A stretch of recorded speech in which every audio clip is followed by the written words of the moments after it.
आज हम आपको मिलवाते हैं पाकिस्तान की ऐसी खूबसूरत तरीन ख्वाजा सरा से कि जो किसी के आगे हाथ नहीं फैलाती, मांगती नहीं है, बल्कि गोल्ड मेडलिस्ट है और पाकिस्तान की 37 मुल्कों में नुमाइंदगी कर चुकी है।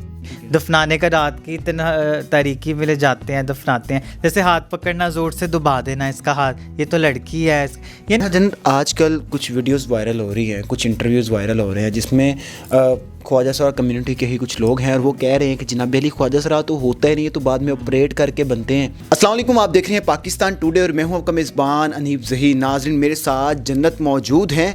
जन्नत MBA गोल्ड मेडलिस्ट हैं। इसके अलावा अगर बात की जाए, ये UN में गई हुई हैं। इसके अलावा ये ट्रांसजेंडर्स के राइट्स के लिए बहुत ज़्यादा काम करती हैं।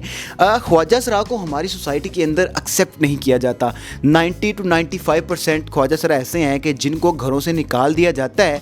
और जन्नत जो कि पढ़ी लिखी ख्वाजा सरा हैं और ख्वाजा सरा के कम्युनिटी के लिए काम कर रही है दिन रात, इनसे पूछते हैं कि गोल्ड मेडल तो इन्होंने हासिल कर लिया, उसके बाद इनकी ज़िंदगी में कोई चेंज आया, बाकी ख्वाजा सरा और इनकी ज़िंदगी में कोई फ़र्क है कि नहीं, इस और क्या क्या प्रॉब्लम्स हैं ख्वाजा सरा की, सारी बातें इनसे डिस्कस करते हैं। अस्सलाम वालेकुम।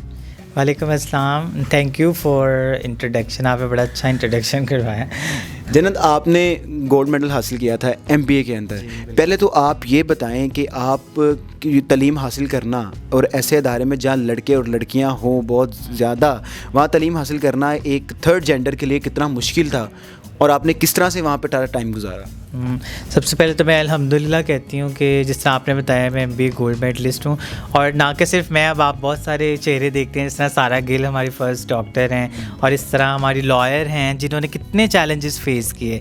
लेकिन इससे चेंज तो आता है बिकॉज़ जब हमें एक अचीवमेंट मिलती है, जब हमें अल्लाह ताला चुनते हैं इस खास एक अचीवमेंट के लिए, जिस तरह एक एजाज़ मिलता है, तो उसके बाद फिर आई थिंक आपके ऊपर वो रिस्पॉन्सिबिलिटी और आजमाइश भी स्टार्ट हो जाती है कि अब आपको एज अ रोल मॉडल उन्होंने चुना है, तो आप क्या इम्पैक्ट क्रिएट करते हैं सोसाइटी में। तो क्या मुश्किलात आपको फेस करनी पड़ी कि मतलब कि आप ऐसी जगह पर जा रही हैं जहाँ पे लड़के बहुत ज़्यादा तादाद में, और जैसे ही लड़कों को पता चलता है जनाब अली ख्वाजा सरा है, तो उनका एकदम से मेंटालिटी चेंज हो जाती है? बिल्कुल, ना कि सिर्फ लड़कों को मैं ब्लेम करती हूँ, पूरी सोसाइटी को। इसमें समटाइम्स हमें हर जेंडर से प्रॉब्लम आते हैं। और सबसे पहली बात तो मुझे खुद को अच्छा नहीं लगता थर्ड जेंडर कहना, क्योंकि आप मेल का नाम लेते हैं तो मेल कहते हैं, ये नहीं कहते फर्स्ट जेंडर है, और फीमेल को सेकंड जेंडर नहीं कहते। तो फिर ट्रांसजेंडर को क्यों आप थर्ड पे ले आते हैं? जब आप फर्स्ट सेकंड थर्ड करते हैं, इसका मतलब है आप डिवीजन स्टार्ट कर दिया आपने। तो सबसे पहले तो हमें ये माइंडसेट चेंज करना पड़ेगा। दूसरी बात, हाँ देखें, सबसे पहला स्कूल होता है आपके पेरेंट्स। तो पेरेंट्स से ही हमें एक डिस्क्रिमिनेशन स्टार्ट हो जाती है। मेरे नज़दीक हर एक ट्रांसजेंडर ख्वाजा सरा एक बॉर्न एक्टिविस्ट है, क्योंकि बेटे बेटी और जो ख्वाजा सरा पैदा होता है उनके घर में, तो उनमें वो डिस्क्रिमिनेशन करना स्टार्ट कर देते हैं। हाँ, और सिर्फ ना कि अगर किसी के घर में बाकी बच्चे नहीं हैं और सिर्फ ख्वाजा सरा ही है, और उसके ख्वाजा सरा होने की वजह से भी उसको डिस्क्रिमिनेशन, हाँ, वो ये फेस करनी पड़ेगी कि उनके पेरेंट्स उसको चेंज करने की कोशिश। किस तरह की डिस्क्रिमिनेशन आपको फेस करनी पड़ती है? क्योंकि आप इन सारे सिनेरियो से गुजरी हुई हैं, आपकी कम्युनिटी के लोग हैं जिनके लिए आप काम करती हैं, वो अपनी प्रॉब्लम्स आपके साथ शेयर करते होंगे। क्या क्या प्रॉब्लम्स फेस करनी पड़ती हैं? हाँ बिल्कुल, देखें, सबसे पहले पेरेंट्स आपका पहला स्कूल है, वही नहीं एक्सेप्ट करेंगे।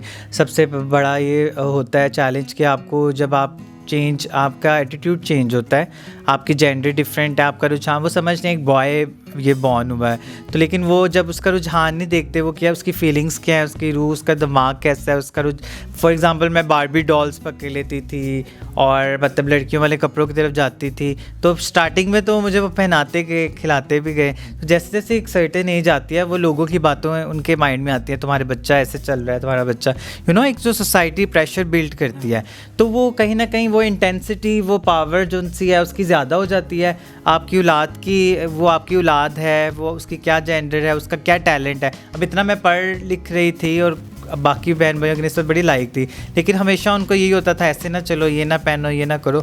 तो मैंने तो बहुत कॉम्प्रोमाइज़ किया। मुझे लगा कि मैं जब देखती थी ट्रांसजेंडर को बेगिंग करते हुए और फंक्शंस पे वो डांस कर रहे हैं, लोग उन्हें नोच रहे हैं, तो मैं कहती थी कि यार मैं तो मैं ट्रांसजेंडर, लेकिन मैं ऐसे रहना नहीं चाहती। एक अपने आप से वादा करती थी कि मैंने कुछ करके, मतलब मुझे लगता था कि जब तक मैं एजुकेट नहीं करूँगी ना, तो मैं कम आउट नहीं करना चाह रही थी। मैं पहले मैं खुद को एजुकेट करूँगी, लर्न करूँगी, इतना स्ट्रॉन्ग बनाऊँगी मैं हर सवाल का जवाब दे सकूँ। तो आप जब पढ़ने जाती थी, घर से निकलती थी, यूनिवर्सिटी तक पहुंचती थी, स्कूल जाती थी, कॉलेज जाती थी, तो रास्ते में भी लोग आपको देखते होंगे, लक्षण तंग करते होंगे, वहाँ जाके भी आपके उस तरह से दोस्ती आपके साथ लोग नहीं करते होंगे, वो सारे क्या मामला थे? सबसे पहले तो मेरे पेरेंट्स मुझे ज़्यादा फ्रेंड्स ही नहीं बनाने देते थे। पेरेंट्स आप हर चीज़ पे पेरेंट्स को ब्लेम नहीं कर सकते। आई थिंक ये लोगों की सोच होती है जो उनके जहनों पे सवार हो जाती है। उनकी गलती ये होती है कि वो सोच को ज़्यादा हावी कर लेते हैं, और हमारी जब हमें ज़्यादा ज़रूरत है कि हमें समझे सोचे, तो उस टाइम वो स्पेस नहीं हमें दे रहे होते। तो जब मैं जाती थी, मैं समझी थी कि अब पेरेंट्स इस तरह कह रहे हैं तो मेरी टीचर मुझे वेलकम करेगी, मेरे स्कूल का स्टाफ मुझे सेफ़ स्पेस दिलवाएगा। लेकिन आई एम सॉरी टू से वहाँ पे भी ये सेम प्रॉब्लम होती थी। मैं लड़कियों वाली साइड पे बैठना चाहती थी, लेकिन मुझे वो बॉयज़ वाली साइड पे फोर्स करके बिठाते थे, और फिर वो जिस तरह से देखते थे हरास करने की कोशिश करते थे। इवन आपका गार्ड, आपके जो बाकी क्लास वाले बात करना पसंद नहीं करते थे? आप बात करते थे, लेकिन वो एक उसमें एक बड़ा एक अजीब सा सख्त लहजा भी नहीं, एक हरासमेंट टाइप का ना, जैसे हाथ पकड़ना, ज़ोर से दबा देना इसका हाथ, ये तो लड़की है। यानी वो लोग सब समझ रहे थे कि मैं डिफरेंट हूँ, लेकिन वो मुझे चाहते नहीं थे कि मैं अपनी आइडेंटिटी के साथ जीऊँ। This was the problem. लेकिन मैंने उसको एक साइड पे हाइड कर दिया जब तक मास्टर्स डिग्री कंप्लीट नहीं की। इवन के कॉलेजेस और यूनिवर्सिटी की आपको बात बताती हूँ कि जब मैं क्लास में, एक टाइम आता है कि आपके कंट्रोल, आप जितना मर्जी चेंज करना चाहें आप नहीं कर सकते, खुद को प्रिटेंड नहीं कर सकते ना। ये तो एक मास्क है जो लोग चाहते हैं हम पहने, जिस तरह हमारे पेरेंट्स चाहते हैं। मेरे कुछ क्लास के टीचर्स थे, तो वो मुझे कहते थे कि आप जिम ज्वाइन कर लें, आप क्रिकेट खेलें तो आप ठीक हो जाएंगे। यानी उन्हें लगता था कोई मसला है तो ये मेल वाली गेम्स खेलेंगे तो ये ठीक हो जाएंगे। मैं कहती थी अच्छा, तो ये बात भी आपको बुरी लगती होगी, चुभती होगी? कोर्स मैं कहती थी यार इनको मैं कैसे बताऊं, लेकिन मैं तब कोई लॉ भी पास नहीं था, ना कोई उस तरह से कानून था कि डिस्क्रिमिनेट, आप इक्वल एजुकेशन का राइट ट्रांस को भी हासिल हो, या आईडी कार्ड बनाने में आसानी हो, या पेरेंट्स ने मेरे साथ जाके बनाया हो। अच्छा जन्नत, आपने अब यूएन तक चली गई, आपने लॉ पास करवा लिए, आप इतनी सोशल एक्टिविज़म कर रही हैं कि मतलब कि आपको मिनिस्टर्स भी जानते हैं, गोल्ड मेडलिस्ट हैं आप। उसके बाद ज़िंदगी की मुश्किलात कम हुई हैं कि मुश्किलात अभी भी वैसी की वैसी हैं? अल्हम्दुलिल्लाह ये सारी चीज़ें फ़ेस करने के बाद आई थिंक अब, पहले तो बिल्कुल टॉलरेंस भी नहीं थी। लोग अब बहुत ज़्यादा सोशल मीडिया पे कभी कभी ट्रांसजेंडर को एज अ फैशन, वो तो कहते हैं हॉट टॉपिक है, एक बैठा दो स्टोरी वायरल हो ये, लेकिन आई थिंक ये बहुत सेंसिटिव मैटर है। मैं ये देखती हूँ कि पहले जो उनसे थी ना, कि अब मेरी फैमिली में जिस तरह एग्जांपल ले लें, एक्सेप्टेंस नहीं थी लेकिन अब टॉलरेंस आई है। हर मौके पे मुझे एक नया चैलेंज फेस करके हर मौके पे खुद को प्रूव करना पड़ा। इवन के क्लास में मैं जाती थी, लोग एक बुक पढ़ते थे, मैं 3 पढ़ती थी। कि क्लास में फेस कर सकूं वो जो बुलिंग करते हैं, जो एक कमतर समझते हैं, उनको मैं कैसे प्रूव करूं कि मेरे अंदर वो सब स्किल्स हैं। ठीक है। जी, तो जन्नत हमारे साथ मौजूद थी, आपने इनकी लाइफ की स्ट्रगल सुनी कि किस तरह से अब गोल्ड मेडलिस्ट हैं, उसके बाद भी इनको कितने चैलेंजेस फेस करना पड़ते हैं, और कितना काम कर रही हैं ट्रांस कम्युनिटी के लिए और बाकी लोगों के लिए भी। अगर आप इस जन्नत की कहानी सुनना चाहती हैं तो जन्नत का एक यूट्यूब के ऊपर शो है, जर्नी विद जन्नत के नाम से, जिसका लिंक डिस्क्रिप्शन के अंदर भी ऐड होगा। आप सब लोगों से रिक्वेस्ट है कि उसको ओपन करें, सब्सक्राइब करें और जन्नत को सपोर्ट करें, ताकि जो ये एक माइंड सेट चेंज करने की कोशिश कर रहे हैं सोसाइटी के अंदर, उसमें उनको मदद मिल सके। इसी के साथ मुझे दीजिए इजाज़त। अल्लाह हाफिज़।